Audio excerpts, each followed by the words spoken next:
Bueno, moi bon día a todas e a todos. Moitas grazas a Carmen, moitas grazas a todas e todos vos por estar aí nesta xornada de reflexión e de debate. Quero, a pesar de que me reitere nisto, agradecerlle a todo o grupo de traballo que dentro do BNG levades traballando ao redor do tema da enerxía e do tema eléctrico, porque iso nos permitiu colocar o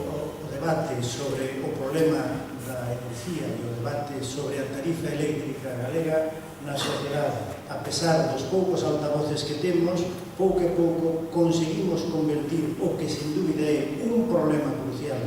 para o país, igual que é para calquer sociedade hoxe a cuestión enerxética, conseguimos colocar ese problema desde unha perspectiva galega e cunhas alternativas claras e cada vez máis millor fundamentadas e cada vez máis facilmente transmisibles tamén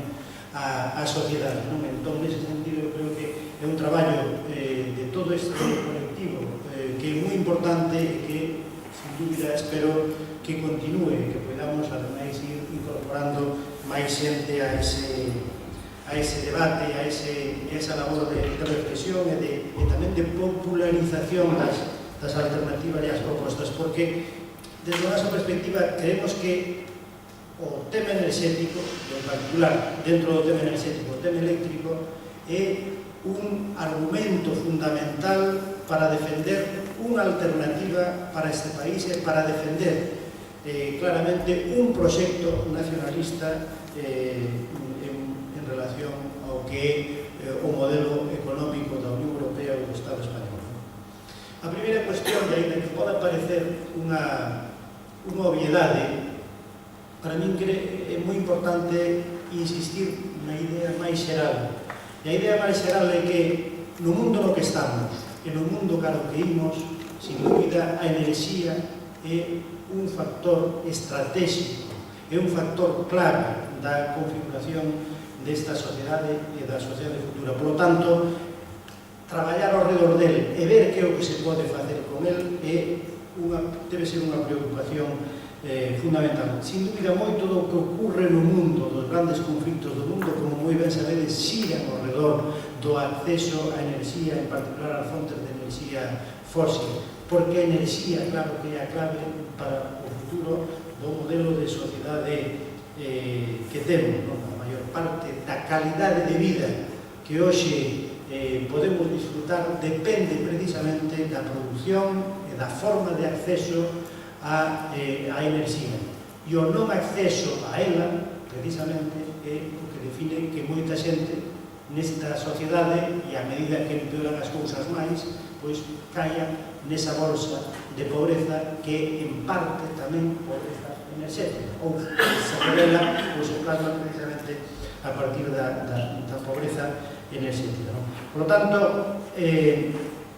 nós temos que traballar ao redor disto porque é unha cuestión clave de futuro como é para calquer sociedade. No noso caso, como non somos un país con enerxías fósiles, máis alado que poida haber de carbón, está claro que a nosa fortaleza, e témola, é a capacidade de produción de enerxía eléctrica a partir de fontes renováveis. Esa é unha especificidade do noso país, pero é unha grande fortaleza. É unha grande fortaleza. Temos que saber valorarlo así e transmitilo tamén así. Por tanto, se ese é o noso forte, se ese é unha das nosas capacidades e potencialidades, temos que traballala e meter a alternativa política como un elemento central. É un recurso, sin dúbida, estratégico, non? Entón, temos que ter estrategia para a produción, para aproveitar as potencialidades de produción de enerxía eléctrica. Por eso nós lle damos tanta importancia, en que agora parece que non lo quitaron da xenda, a cuestión de seguir apostando pola produción eléctrica de renovables, por seguir expandindo a capacidade de produción en base a eólica e a fotovoltaica, porque creemos que iso é unha necesidade de futuro. Hai que seguir apostando por aumentar a produción en base a renovables. É parte do noso modelo. E creemos que é necesario unha reconsideración total do mercado, da definición do mercado que se fixo a nivel español. E nunha doble dimensión, que comentaba agora Carmen, que a cuestión de que nos creemos que o mercado eléctrico non pode ser un mercado definido sobre os intereses da iniciativa privada e dos oligopolios que dominan o sector, senón que debe concebirse a partir da idea de que a enerxía na sociedade na que estamos é un ben básico, é un ben que, por tanto, debe ter características de ben público e, por tanto, debe ser gestionado con criterios públicos como é, aínda hoxe, nos países máis importantes da Unión Europea. En Francia, xa que visitar aquí ao longo desta mañán, a enerxía eléctrica é fundamentalmente producida e xestionada polo sector público, en Alemania tamén e en outros moitos países tamén. O Estado español neste momento é, creo que, o Estado máis liberalizado no sector eléctrico. Por tanto, eu creo que temos que insistir na consideración da enerxía e en particular da electricidade como un ben público que ha de ser gestionado polo sector público con criterios de interese social. E, por outro lado, a outra dimensión, a territorial. Nós, desde logo, creemos que Galiza ten todo o interese do mundo a poder definir as políticas, tanto de producción como de distribución da enerxía eléctrica con criterios propios para aproveitar esa potencialidade. Cada país aproveita as potencialidades que ten. A nosa é a potencialidade de produción de enerxía eléctrica. O lógico é que iso poda ser un factor diferencial para apoiar o noso desenvolvimento. Están nos impedindo porque o diseño é un mercado único a nivel estatal que funciona moi ben centralizado nese gran ordenador mastodóntico que teñen en Madrid, que permite facer esas ligarías de seguimento de produción e consumo minuto a minuto, hora a hora, etc., pero unha concepción estatal. Nos, para xenerar unha estructura de precios estatal e, por tanto, unha tarifa única a nivel estatal, ainda que despois cada un poda competir marginalmente a hora de ofrecer aos consumidores un caramelo para conseguir mercado. Pero a tarifa e a base da tarifa é unha tarifa única estatal. Nós creemos que iso non é razonable, nós creemos que iso implica un modelo moi ineficiente porque non discrimina ben os costes que hai no conxunto do sistema, en particular os costes de transporte, porque fai que sexa igual consumir a 1000 km de distancia que a pouca distancia. Iso é unha ineficiencia e, desde logo, como país, en todo caso, interésanos que poidamos aproveitar esa produción excedentaria que temos, ese 40% de máis que exportamos, poder aproveitarlo en beneficio da nosa economía en todos os sectores, en todos os niveles, tanto para a industria, para as empresas, que, sen dúbida, hoxe o coste enerxético para calquera empresa, non só para as grandes consumidoras, non só para Alcoa, non só para Megasa, sino para calquera empresa, obviamente nesas máis, pero calquera empresa, a factura eléctrica, a factura enerxética, é un factor de coste fundamental. Para que as nosas industrias, as nosas empresas sexan competitivas, pois nos apostamos porque, en vez de insistir en baixar salarios, insistir en baixar os custes enerxéticos, sabendo que pode haber un abastecimento eléctrico en proximidade, abaratando moito o prezo desa electricidade, porque se reducen os costes do transporte e porque se reducen as mermas que existen no transporte desa enerxía. Canto máis kilómetros, maiores son esas mermas. Por tanto, creemos que iso é o coste enerxético, o coste de electricidade é un factor determinante para o desenvolvimento económico do noso país, para o desenvolvemento da nosa industria. Como digo, non só para grandes consumidoras, sino para todas. Este é algo que compre insistir, porque a veces parece que é só un problema de 3 ou 4 empresas. E, por suposto,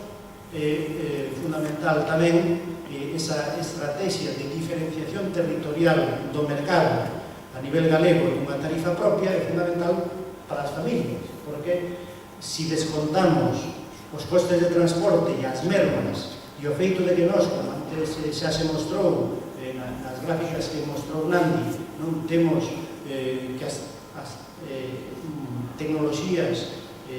dominantes en Galicia, que son a hidroeléctrica e a eólica, que son as que teñen os costes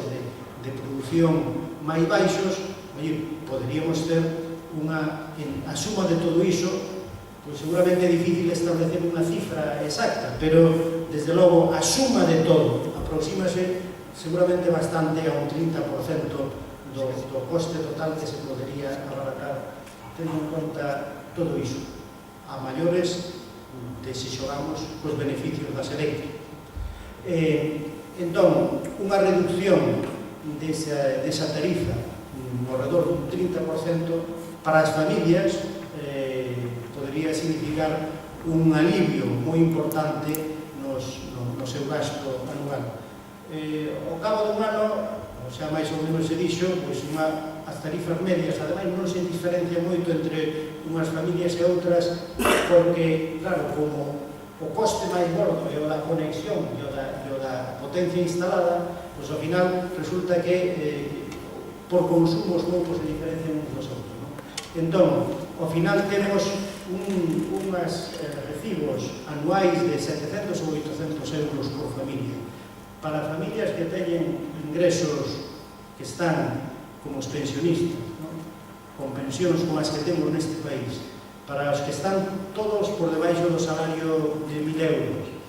mensual, ou para todos os que están en paro, imos sumando, e temos aí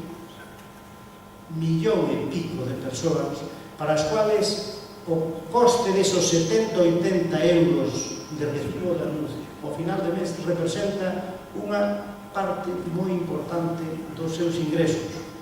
Por tanto, está claro que melloraría unha tarifa galega que reducira eso sustancialmente, poderíamos mellorar, sin dúbida, a calidade de vida da maioría das familias que tendrán que reducir tamén a franxa dos que realmente quedan